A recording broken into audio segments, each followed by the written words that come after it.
কি ব্যাপার বলুন তো দাদা, 11টা বেজে গেল এখন অফিস খোলার নাম নেই। ইন্টারভিউ কি আদৌ হবে? আরে ম্যাডাম, বড় জায়গা, এখানকার নিয়ম কানুনগুলো না এরকমই। তা আপনারা কি এখানে চাকরি করতে এসেছেন? হ্যাঁ, ইন্টারভিউ দিতেই তো এলাম। তা কখন শুরু হবে আপনি কি কিছু বলতে পারবেন? দেখুন, ইন্টারভিউ তো হবেই, তবে ভেতরে ঢোকা মানেই কিন্তু চাকরি পাওয়া নয়। আচ্ছা, আপনারা কি সত্যিই চাকরিটা পেতে চান? মানে ইন্টারভিউ দিতে এসেছি চাকরি পাবো বলেই তো? ইন্টারভিউ দিয়ে আজকাল কিছু হয় না ভাই। যদি হাতে কিছু গুজে দিতে পারেন তাহলে চাকরিটা আপনার পকেটে। কাল থেকেই জয়েনিং। কি বলছেন কি? আমরা আপনার কথা রাজি হলে কাল থেকেই জয়েনিং? আপনার সাথেই বড় কোম্পানির কি সম্পর্ক? আপনার তো সামান্য ফলের দোকান। কি যে বলেন ম্যাডাম, আজকালকার দিনে সংসার চালাতে কত টাকা লাগে জানেন? শুধু ফল বিক্রি করে কি আর বড় হওয়া যায়? বুদ্ধিও খাটাতে হয় আর মাথাটাও চালাতে হয়।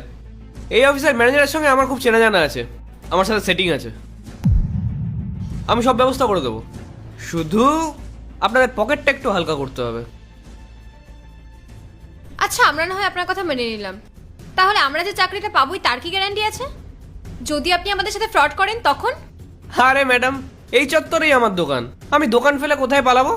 দেখুন, আপনারা যদি চাকরিটা পেয়ে যান তাহলে কিন্তু মাসে 60-70 হাজার টাকা মাইনে পাবেন। এই কটা টাকা তো সামান্য নস্যি। একবার যদি ভেতরে ঢুকে যান তাহলে দুদিনেই টাকাটা তুলে নিতে পারবেন। কিন্তু আপনি চাকরিটা পাইয়ে দেবেন কোন অধিকারে?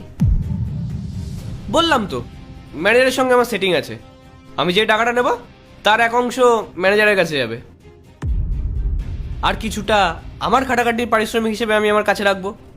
দেখুন, এতে করে আপনারাও চাকরি পেয়ে যাবেন আর আমারও কিছু উপকার হয়ে যাবে। মন্দ কি? মন্দ কি? আপনি কি বুঝতে পারছেন এটা কতটা অন্যায়? এভাবে টাকার বিনিময়ে যদি অযোগ্যরা চাকরি পায়, তবে যারা সত্যিকারের যোগ্য তাদের কি হবে? তারা তো যোগ্য হয়েও চাকরি পাবে না। তাদের কথা আপনি একবারও ভাবলেন না? তাদের ভবিষ্যৎটা তো আপনি নষ্ট করে দিচ্ছেন। যোগ্যতা? আজকালকার দিনে যোগ্যতা দিয়ে কিছু হয় না দিদিমণি, সব চলে এটায়।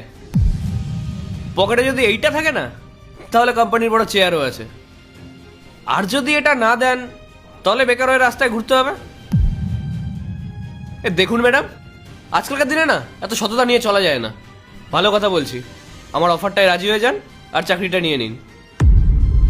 আপনাকে দেখে তো বুদ্ধিমতী বলেই মনে হচ্ছে, তা বুদ্ধিটা একটু খরচা করুন। বলুন, রাজি? একদম না, আমি ভাবে চাকরি পেতে চাই না। আমি নিজের যোগ্যতায় ইন্টারভিউ দেব। যদি ফেল করি তাহলে নিজে